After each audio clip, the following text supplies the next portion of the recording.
Good afternoon, ladies and gentlemen. A warm welcome to all of you. It has been a real pleasure for the Bank of Italy to host the Governing Council of the European Central Bank in Florence over the past 2 days in a friendly and cooperative atmosphere as usual. As you know, the ECB Governing Council meets once a year outside Frankfurt as part of its tradition of strengthening ties with euro area countries and highlighting the truly European nature of our institution. After Rome, Venice and Naples, this is the 4th time Italy has the pleasure of organizing the meeting of the Governing Council. Over to you, Wolfgang. Thank you, Governor Panetta. And there's also on stage President Lagarde and Vice President de Guindos. And my name is Wolfgang Preußel. We have participants online, so if somebody takes the question via video, I ask you to turn on the camera and the microphones. And with that, I hand over to President Lagarde, please. Grazie mille. Thank you, Wolfgang. Good afternoon to all of you. The Vice President and I welcome you to our press conference. I would like to thank Governor Panetta for the kind hospitality he offered and express our special gratitude to all his staff for the excellent organization of today's meeting of the Governing Council. The Governing Council today decided to keep the 3 key ECB interest rates unchanged. Inflation remains close to our 2% medium-term target, and our assessment of the inflation outlook is broadly unchanged.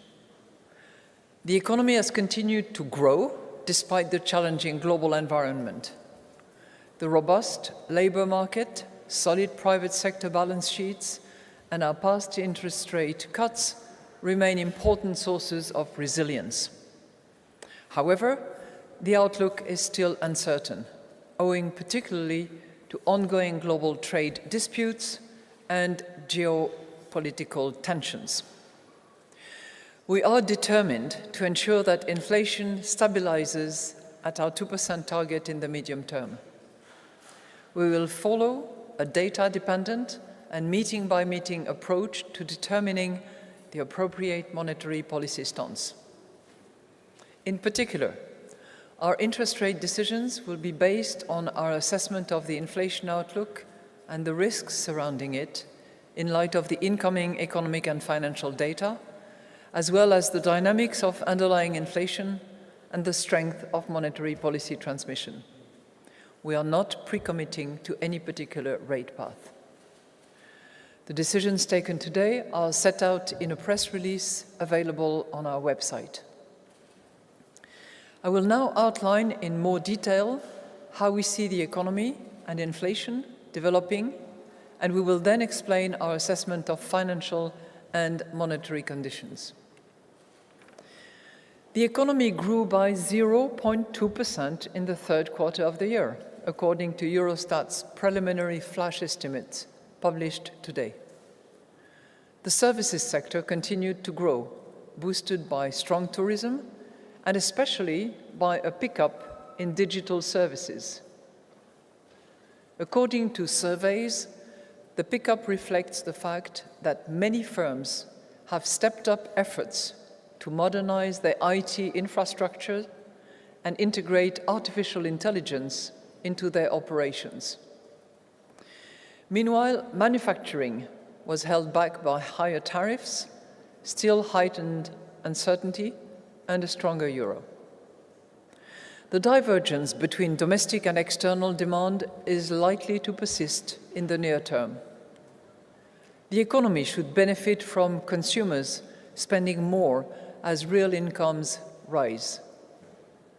Unemployment at 6.3% in September remains close to its historical low, even though demand for labor has cooled.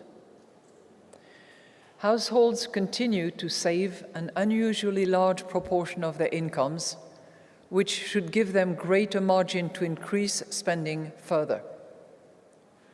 Substantial government expenditure on infrastructure and defense, as well as our past interest rate cuts, should underpin investment. By contrast, the global environment is likely to remain a drag. Goods exports declined from March to August, reversing the earlier front-loading of international trade ahead of recent tariff increases. New export orders in manufacturing point to further declines. The full impact of higher tariffs on euro area exports and manufacturing investment will only become visible over time. The Governing Council stresses the urgent need to strengthen the euro area and its economy in the present geopolitical environment.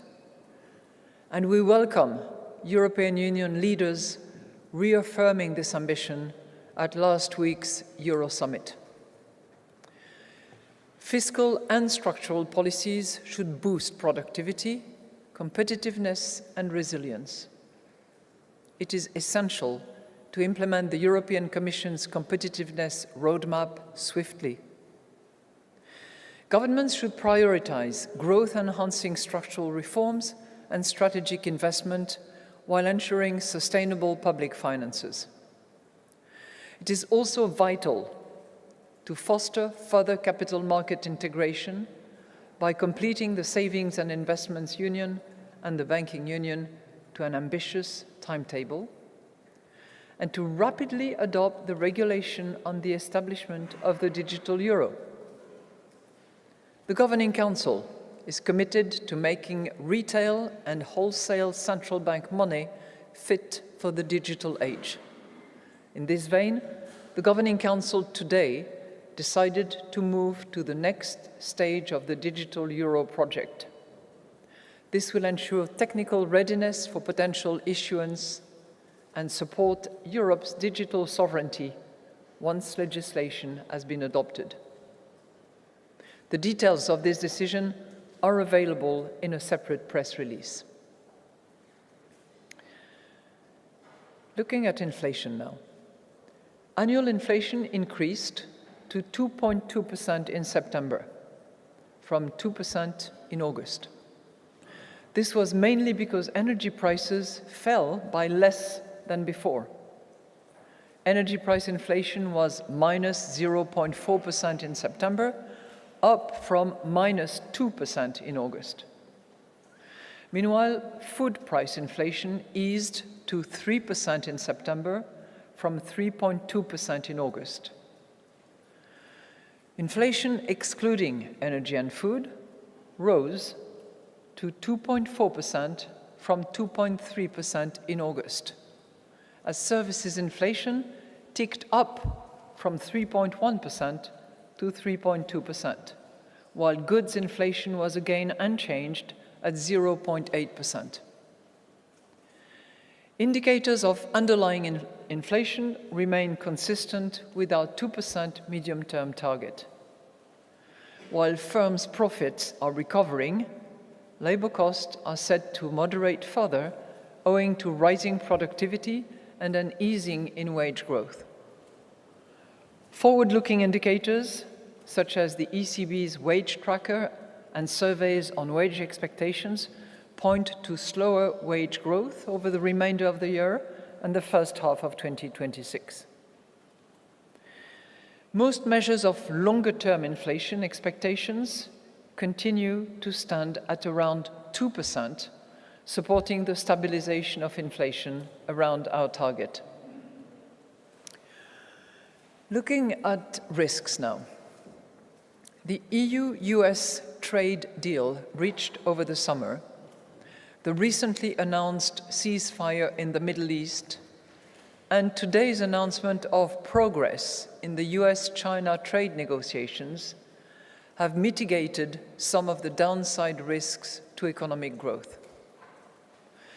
At the same time, the still volatile global trade environment could disrupt supply chains, further dampen exports and weigh on consumption and investment.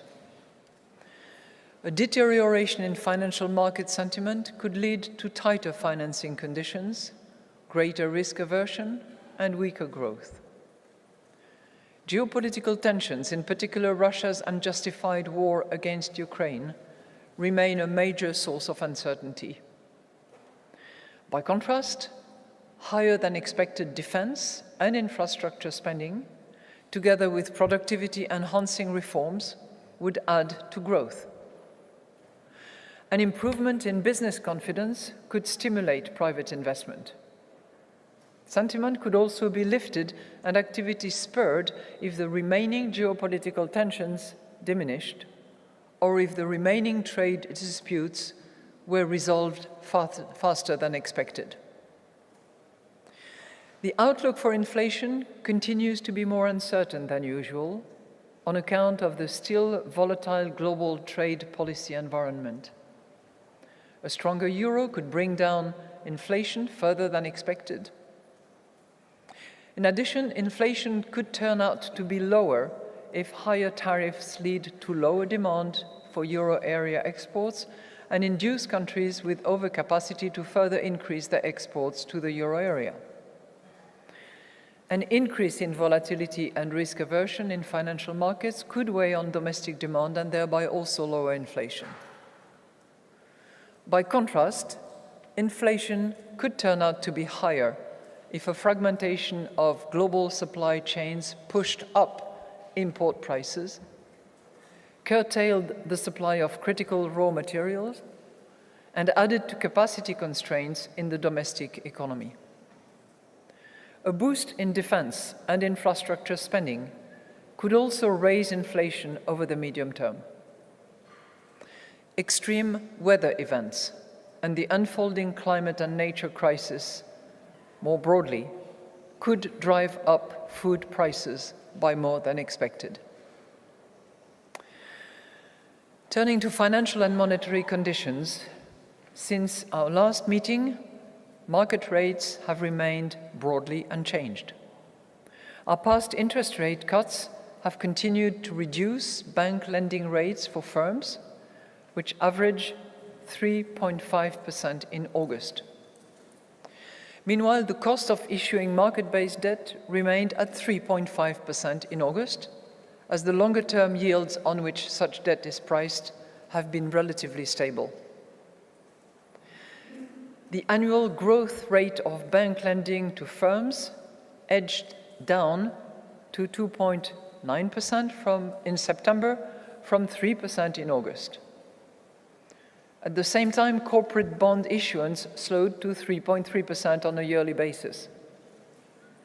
According to our latest bank lending survey for the euro area, credit standards for business loans tightened moderately in the third quarter, as banks became more concerned about the risks faced by their customers.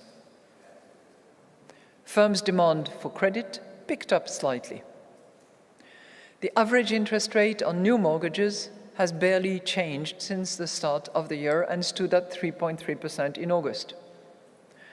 Growth in mortgage lending ticked up to 2.6% in September from 2.5% in August on the back of a further increase in demand and unchanged credit standards in the third quarter.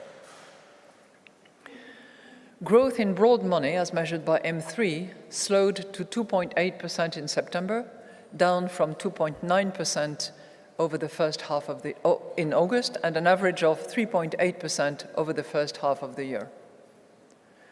So, in conclusion, the Governing Council today decided to keep the three key ECB interest rates unchanged. We are determined to ensure that inflation stabilizes at our 2% target in the medium term. We will follow a data-dependent and meeting-by-meeting approach to determining the appropriate monetary policy stance. Our interest rate decisions will be based on our assessment of the inflation outlook and the risks surrounding it, in light of the incoming economic and financial data, as well as the dynamics of underlying inflation and the strength of monetary policy transmission. And we are not pre-committing to a particular rate path. In any case, we stand ready to adjust all of our instruments within our mandate to ensure that inflation stabilizes sustainably at our medium-term target and to preserve the smooth functioning of monetary policy transmission. We are now ready to take your questions. Thank you.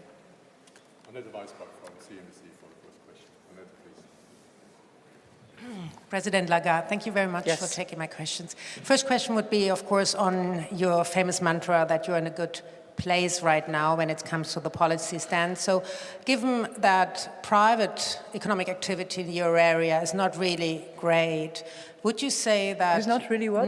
Not really great. I mean, if you deduct what comes from the fiscal space, then the economic picture doesn't look so great. So would you say that your policy stance is in a right space if that private economic activity is not picking up? Second question would be on AI and the ramification for the labor market. We've heard from the Fed President Jerome Powell that he looks very carefully at what AI does to the US labor market. It probably takes a while until this hits here as well, your area, but what do you think, and do you have discussion on that topic? Thank you. Thank you very much for your two questions. Your first question, are we in a good place? I would observe that thanks to the hospitality of Banca d'Italia, we are in a magnificent place, okay? From a monetary policy point of view, we are in a good place. Is it a fixed good place? No, but we will do whatever is needed to make sure that we stay in a good place. And I would observe that with growth of 0.2% for Q3, which is a tad more than what was expected by the consensus, and including Ireland a little more than what we had expected, not by much, I would not complain too much about growth at this point in time. We can do better. We hope it's better. I observe that there is quite a bit of investment underlying this number, certainly in respect of France, which publishes breakdown. So turning to your other question, which has to do with artificial intelligence, what we are hearing from the corporate telephone surveys in particular that we conduct on a regular basis is that corporate is really moving ahead with investment. And the transition to a more digital world is obviously on their mind, and it's also drawing on the investment that they are committing now. So this is a process, and the impact it will have on labor will probably take time, and we will be very attentive to those developments. There will be job creation, there will be job destruction. How exactly that will impact our economies, depending on the sectors, depending on the classes of age, depending on the training, depending on the educational background of workforce in Europe, which is generally, which tends to be quite high, I think is to be seen, but we will be attentive to those developments. Thank you.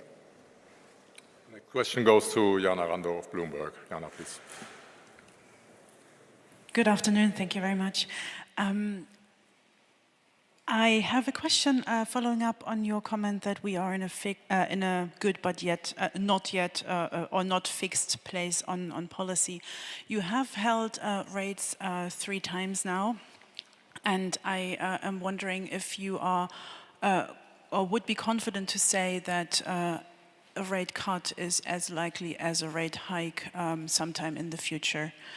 And my second question is about risks. You listed quite a few upside and downside risks for both growth and inflation, but I noticed that you didn't speak about a balance.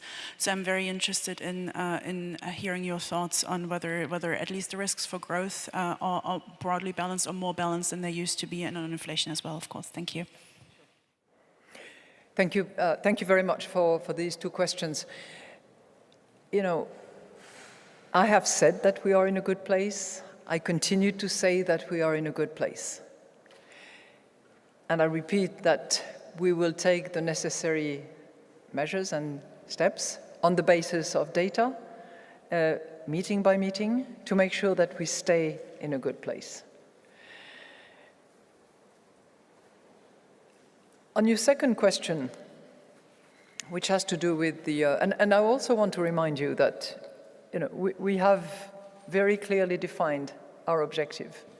And that objective is, because you asked me the question about symmetry, our target is symmetric 2% medium term. And we will abide by that objective that we have discussed extensively in 21, reiterated in our 21 strategy review, and reiterated again in 25 when we took stock of our strategy implementation and the stock-taking exercise. On the risk, you are right, because when you go to the section of our monetary policy statement, we list as exhaustively and yet as principally as is possible the number of risks on the downside and on the upside. But what is a little bit different this time around is that our paragraph on risk assessment begins with indicating some of the risks which have faded or have been alleviated in the last few weeks. And it starts with, and the impact that it has had in particular. So we start with the EU-US trade deal reached over the summer. We follow with the recently announced ceasefire in the Middle East, and we continue with the announcement today, this morning actually, of progress in the US-China trade negotiations. And we continue with these components have mitigated some of the downside risk to economic growth. So if you remember last time in September, I said that the risk to growth was more balanced and the range had narrowed. I think this time around we acknowledge that some of the downside risks to growth have abated, and we specifically mentioned these three. I would not necessarily draw the same conclusion for inflation. I think on that front it's a more balanced picture that we paint, and we go through the upside and the downside risk to inflation, and I would suggest that we remain attentive to the occurrence or the risk of occurrence of any of these risks that can weigh on our inflation. Thank you. And the next question goes to Francesco Canepa of Reuters. Francesco, please. So I'm just following up on Jana's question. So what you just said about downside risks to growth abating would suggest that perhaps there was a discussion about changing the balance of risk to say that the risks have perhaps turned to the upside. Was there any such discussion, and why did you not kind of follow through on what you just said in terms of the downside risks to growth abating, or some of them at least? Well, the second question perhaps to Governor Panetta about Italian banks. Italian banks are making great use of state guarantees when they extend loans. This has also helped them make relatively large profits, and the government sometimes decides to take some of those profits with one-off levies. So what are the implications for financial stability and for public finances of this merry-go-round sort of scheme where the government guarantees loans, but then it takes a stake in the profits? Thank you very much. So I'll address your first question. You remember that last time we referred neither to downside nor to upside, but we said that the balance of risks had, or the range of risks had narrowed. And once you've said that, and you said that it is more balanced than it was, you cannot repeat ad nauseum that it is more balanced and more balanced each and every time, which is the reason why we chose to list specifically risk to the downside, risk to the upside, and we acknowledge in the first part of that risk section concerning activity that some of the downside risks that we had with us for quite a while had abated. And I think there was some discussion, as always, on the one hand, on the other hand, some see a little bit more of this, a little bit more of that, but I think we were all in agreement on that identification of risk with a specific listing of those risks. We are in a period of still great uncertainty, and many of those risks are resulting from policies and implementation of policies. So I think that's the best that I can give you in terms of explaining to you why we do not draw a line on, it is one way or the other, and prefer to list those risks carefully. Thank you for your questions. You are absolutely right. Italian banks are highly profitable. Their profitability conditions have improved significantly in the last few years, and this was due to many factors. I would say that the main one is the restructuring of the banking system, which took place over the last 10 years after the financial crisis. You know that Italy went through a complicated period in the mid-2010s, but the banks that resulted from that phase are highly profitable, much more capitalized, and much more efficient. So their improvement is due to many factors, not just to the support that they got from the government, as many other banks in Europe. On the impact, no, it will not have any financial stability implications. We will not have financial instability because of the tax. The banks are highly profitable, and the tax is a limited percentage of their profits. On the specific characteristics of the tax, I will comment when I will see the final text of the legislation. And now a question to Filippo Santelli of La Repubblica here in the second row. Thanks for taking my question. I have two questions on the digital euro. The first to President Lagarde.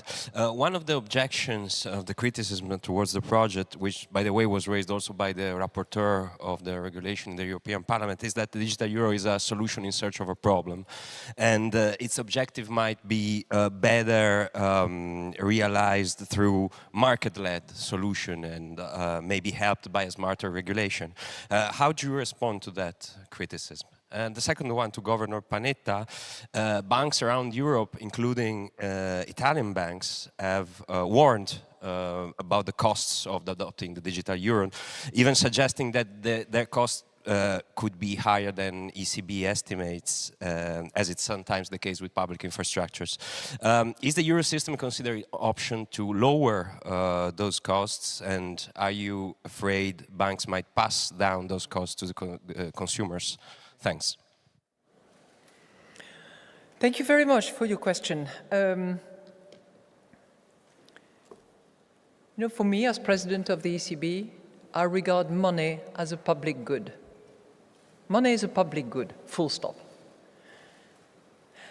And that public good, for many, many decades, has been built around central bank money, which is the anchor on which commercial money, which is created by banks, prospers and develops. But the anchor is critically important in order to make sure that money remains a public good. So in our mind, and certainly in my mind, central bank money has to remain an active part of the system that people can actually trust. If you think of digital euro, it's the digital form of a banknote. People need to have their banknote. Maybe in 10 years' time, there will be fewer of those banknotes in circulation, but they will still need to have the certainty that a euro is a euro is a euro, just like a rose is a rose is a rose. And for me, it is our mission to make sure that money remains that public good that is available to our compatriots. And we are working for the Europeans in that respect. When I hear that it's a project in search of a cause, I think that money as a public good, the sovereignty of the European authorities at large over their currency and the way in which money stands, this is not a project in search of a cause. It embodies the capacity of Europe to defend itself and to transact with a currency that is its own. There are many other reasons why the digital euro is perfectly legitimate, valid, and will be cheaper, user-friendly, good for transaction throughout Europe and not just in various countries on a national basis. But the key points for me is money is a public good, central banks are the custodian of that public good, and central money issued by central banks has to have its digital form because we're moving into a different era where not everybody will want necessarily to have banknotes. Thank you. Well, you did not ask me, but I will, before I answer your question, I want to say that I strongly agree with what the President just said. We need public money for the stability of the financial system. So the President is, as always, absolutely right. On the costs, I think it would be unwise to discuss costs before discussing the benefits. Currently, euro area banks only represent 1/3 of total activity on digital payments in the euro area. 2/3 of digital payments in the euro area are intermediated by non-European companies, both for digital payments at the point of sale and digital payments online. Now, the reason why this is so is that European Bank did not agree until now on ways to provide their services to the entire euro area. They don't have what is called in technical terms a rail, the infrastructure to provide, to offer their digital payment services to all European citizens. One of the main benefits, advantages for banks, there are many benefits for consumers, there are benefits for the stability of the financial system. One of the main benefits for the banks in the euro area is that once the digital euro infrastructure will be built, they will be able, by using this so-called open standard infrastructure, to use that rail and compete at European level, thus generating additional business, additional revenues, and there will be many implications in terms of sovereignty for the euro area, in terms of control of the information that travels with your payments. This is the first part of my comment. The second, the costs. Now, there are estimates on the cost of adoption, because the construction of the digital euro will be paid by the euro system. Okay? The cost, I don't know if the estimates which are available are correct, discussed numbers of about 6 billion euros for 4 years. Now, if you think that we have 2,000 banks in the euro area for 4 years, this means that the cost of adoption is a few €100,000 per year per bank. Now, even forgetting the benefits I just mentioned, then the costs of adoption are not so high. They represent overall about 3% of total yearly IT costs for the banks. So then who will pay those costs? Well, it depends on the competition on the payment market. If the digital euro will be introduced, competition will be higher and the banks will not be able to transfer those costs to consumers. So we'll be limited, there will be additional revenues, and then the costs will be allocated depending on competition, and competition will improve. And now a question for Eric Albert of Le Monde. Who, by the way, for those of you who don't know, has been one of the architects of this project, and I pay tribute to him. Eric Albert of Le Monde. Thank you very much. Good afternoon. Transmission of monetary policy is usually 6-9 months, something like that. Your last cut was roughly 4 months ago, and yet monetary condition did tighten a little bit. Are you worried that transmission is hindered somehow, and therefore you're maybe not in such a good place? Or can you just describe what do you think of the transmission? And I just wanted to come back on growth and uncertainty. There's been a few good news, but does it really justify the kind of positive comments you've made about prospect for growth? It's always more fashionable to make negative comments whenever you have good news. That I understand. But when we have some good news, we have to also acknowledge and draw the consequences and see what impact it has. Because as I said repeatedly, and as we are determined. We are driven by data. We take into account all data, and we measure the impact that it has in terms of outlook, underlying inflation. And I come to you, the first part of your question, because as you know, we maintain this three-pronged approach that we have had to take into account inflation outlook, underlying inflation, and transmission of monetary policy. And I would add to that, you know, since our strategy review, in addition to pure inflation outlook and the identification of our baseline, we also try to identify and measure risks to the baseline, risk to the upside, risk to the downside, and we use different tools in order to do so, including scenario analysis. You know, everything that we see in terms of transmission leads us to believe that transmission is effective, is very much on time, and the numbers that we see in terms of interest rates charged to corporates, interest rates charged to mortgages, lead us to believe that that transmission is not impaired at all, but is functioning well. We have seen two things in the bank lending survey. Two things. One is that there has been a slight tightening of the credit terms by the banks, which was unexpected, and that is, in our view and on the basis of their response to our survey, caused by the more attentive measurement of risk of their customers, particularly in the corporate sector. And the second, which is twofold, but it's in relation to households, that interest rates has not budged. It stays at 3.3%. And on the other hand, the volume of loan to households has itself increased. But again, we observe on the part of the banks, based on the bank lending surveys, a more cautious attitude probably in order to better measure the risks that they have. Thank you. Next question. Sorry, next question goes to Francesco Nifole of Milano Finanza. Francesco, please. Thank you. My first question is for President Lagarde.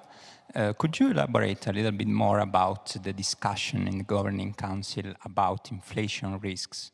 Because in recent days, some members seemed more concerned about upside risk and other members seemed more concerned about downside risk. So what are the positions now? My second question is for Governor Panetta. What is your assessment on the Italian economy and public finances after the GDP data this morning that showed a stagnation in the third quarter? Thank you. So on our Governing Council discussion concerning risk to inflation, I'm happy to say that we discuss actively, very courteously, in a very friendly manner, and there are different positions and different views and different analysis. And it's often related to where you stand and your perception. So you have a distinction between those who have a more upbeat view and those who have a more downbeat view. You may categorize them as the hawks and the doves, and those categories do exist. But I'm happy to say that on the occasion of this meeting in Firenze, there was absolute unanimity on the part of all members of the Governing Council to arrive at the decision that I have mentioned earlier. Now, let me mention a few elements that we discussed or that we are attentive to. One risk that we have not yet seen materialize and could be a risk to the upside, so we will continue to be attentive to that, is the risk that would result from potential bottlenecks and disruption in the supply chain. We are still to understand exactly what the outcome of the discussions between the US authorities and the Chinese authorities will deliver in terms of rare earth in particular, which is, as you know, a very material segment of the supply chains in quite a few sectors, including the automotive sector, but the energy sector as well. it's not a big amount in terms of actual value, but it's critical at the juncture where it is situated in the production chain. But that risk has not yet materialized. So we shall see. We are in this sort of wait and watch or wait and see mode in relation to that specific risk. There are two other areas that we are attentive to, and that is the composition of inflation. And in that respect, the way in which the labor market evolves, the way in which wages evolve, and the impact that it will have to service inflation are elements that we are also monitoring to understand the impact that it will have going forward. I wouldn't call it a risk, so to speak. You don't find it in the risk section. But I just want to mention these two because they are ingredients that feed into service inflation, which in September has picked up by 0.1%. And they, of course, have an impact also on underlying inflation, particularly domestic. Thank you. Thank you for your question. Well, the numbers which we got today on GDP was flat, are largely expected, and they do not materially change our projections, the projections we have just published. In order to have a better assessment, we need more information on the composition, because the composition matters. Was the deceleration in GDP growth due to investment, consumption, inventories of foreign demand? Investment and foreign demand have performed very well in the past, so it is important to understand what is the source. But I think we should broaden the horizon and look at the conditions of the Italian economy from a broader perspective. In recent years, the Italian economy continued to grow, although at a moderate pace in spite of a number of shocks that have hit the Italian, like many other economies, the Italian economy and others. The geopolitical tensions, the tightening cycle of the ECB, tariffs, appreciation of the euro, the weakening of the traditional export markets of Italy, the weakening of the German economy is a big headwind for the Italian economy. But overall, the economy has been much more resilient than many would have predicted only 2-3 years ago. And I think we should look at the structural underlying conditions of the Italian economy, which have improved significantly. If you look at public finance, the deficit shot up to above 9% during the pandemic crisis. Now it is at 3%. In 2025, we'll go even lower than that. The primary deficit became a primary surplus of 0.9 percentage points of GDP. The debt to GDP ratio, which increased significantly during the pandemic phase, now is back to the pre-pandemic level. And what has been what went largely unnoticed in recent years is the change which took place in Italy's net financial international position.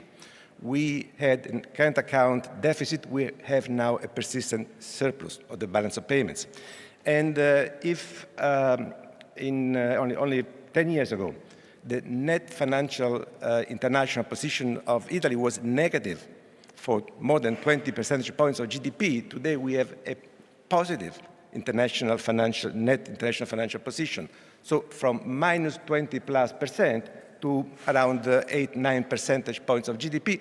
And this happened, a very rare case, without a crisis, without a forced restructuring due to an enormous shock, which then evolves into a crisis. So this has gone largely unnoticed, but just to emphasize this concept, now Italy is a net creditor country.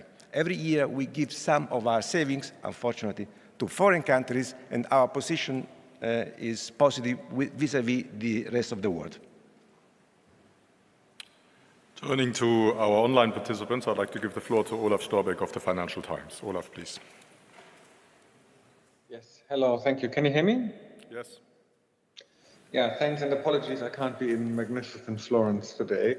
I have one question, President Lagarde, on something you said earlier in this press conference. This line that the ECB will do whatever is needed to stay in a good place. I think this is new, if I'm not completely mistaken. If you've said it, probably not the gist, but you haven't said it like that previously. And I wonder, I think you said it twice already, what do you have in mind? Why do you think it's necessary to make this point now? And what shall we learn from this? The second question refers to the European emissions trading system, which the next stage is supposed to be phased in 2027. And I think the ECB expects an uptick of, or kind of a one-off effect of 0.3 percentage point on the inflation forecast. There are talks about potential delays. How do you see this from a monetary policy point of view? Could this justify or force you to do a rate cut if it's delayed, and then you end up with a significant undershooting of 2027 inflation? Well, thank you so much for asking these two questions, and thank you for helping me to clarify what I mean. I did not repeat that sentence on purpose or to convey any particular message. If you read carefully our statement, which I know you do, you will see that in the second paragraph of our monetary policy statement, we say, we are determined to ensure that inflation stabilizes at our 2% target in the medium term. So this is all there is to be read about it, and it's a determination of the Governing Council. We continue to be in a good place, and we are determined to ensure that inflation stabilizes at that 2% medium-term target, which is the result of our strategy review. There's nothing else or nothing more to read about me having repeated two sentences. You know, I think you should not overread. Now, more technical, your second question. So ETS2, first of all, has been in our projection since it was on the table and has been in there since 2024. I don't think I would read too much, again, into an expected delay of the implementation of ETS2. And when I speak to colleagues at the European Commission, they are still strongly of the view that ETS2, which is committed, must proceed, and the deadline for implementation is still 2027. What, on the other hand, is being discussed and has been put on the table by Commissioner Opka is, how would I put it, a slight smoothing in the implementation of ETS2, which means that the impact might be spread a little bit more over time, possibly a bit less in 2027 and a bit more in 2028. So overall, as with many other data, we will be attentive, and the December projection exercise will certainly take that into account, that smoothing over a slightly longer period in order to make sure that ETS2, which is so important for climate change purposes, will actually be implemented. Thank you. The last question goes to Domenico Conti of ANSA. Domenico, please. Thank you. Madame Lagarde, good morning. My question goes back to money and payments, basically. We in Europe are in an environment in which public money, as you said, and public cash, actually digital cash, is going to be a key feature of the future of payments. In the United States, at the same time, we are witnessing a strong push towards stable coins, towards crypto, and actually what is a ban on central bank digital money. So it is paramount, as I understand, that we at some point reach an agreement that there is some kind of harmonization at the global level. Now, since you're back from the IMF meetings in Washington, my question is, at what stage is this process, at what stage are negotiations towards some kind of coordination with the US administration? Thank you.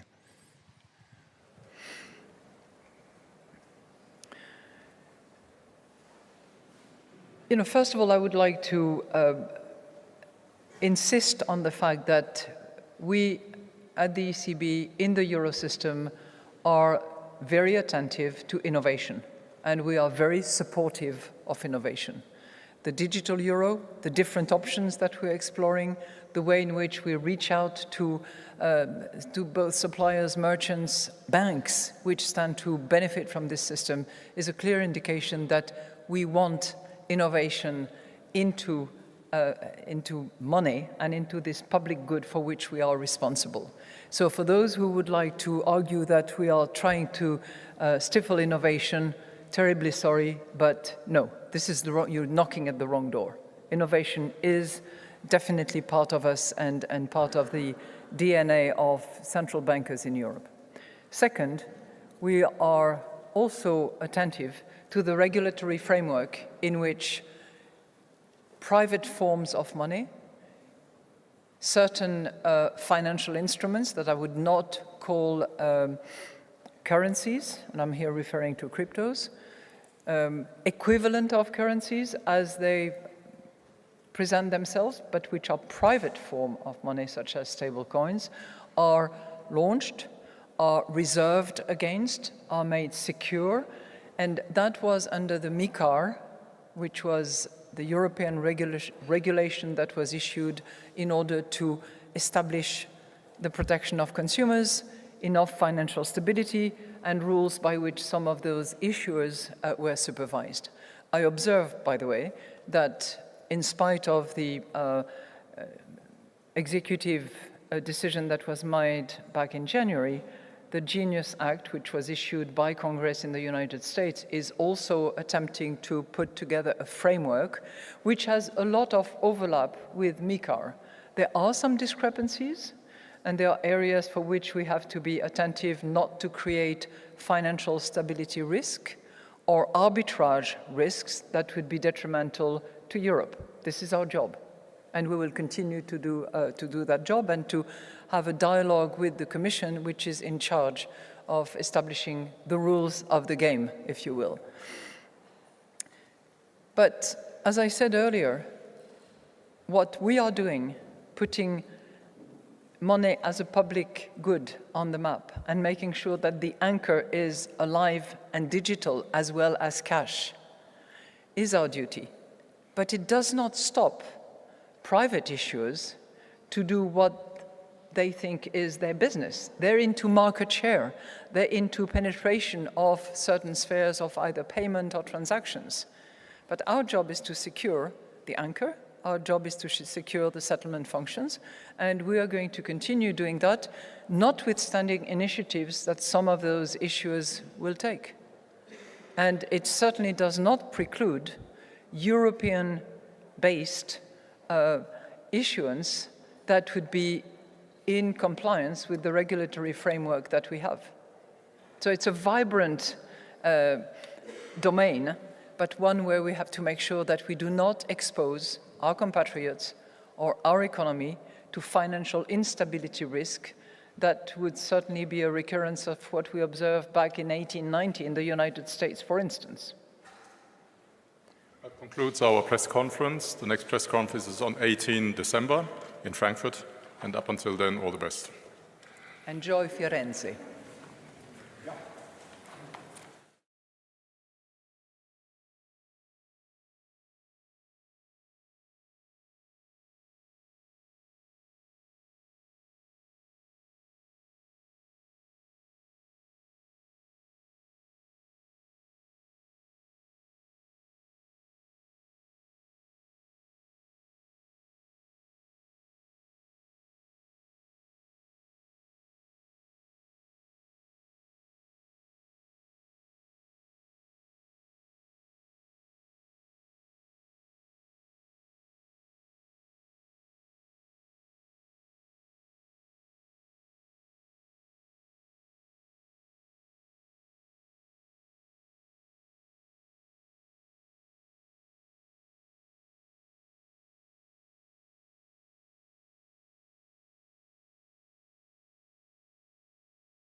Tras el calor del verano, Ferrero Rocher vuelve con toda su calidad, con su deliciosa combinación de avellana, chocolate y su toque de oro. Vuelve a vivir una experiencia de sabor única. Ferrero Rocher, estamos de vuelta. Y déjate sorprender por las tabletas Ferrero Rocher. Ahora te llevas 400 eurazos si te abres la cuenta nómina de ING. Y eso es ser de los que van un pasito por delante. Como ella, que por delante va. ING.es. Bienvenido al Senado, señor presidente, y bienvenido a esta comisión. ¿Puede aclararnos si ha recibido alguna vez algún pago en efectivo en su partido en sobres? ¿Sí o no? Una pregunta concreta. Muchas gracias, señora Caballero. La verdad es que es un placer para mí estar en el Senado. Quiero recordar que desde que tengo el honor de ser presidente del Gobierno, desde hace 7 años, he sido el presidente del Gobierno que más ha comparecido ante las Cortes Generales, en más de 60 ocasiones.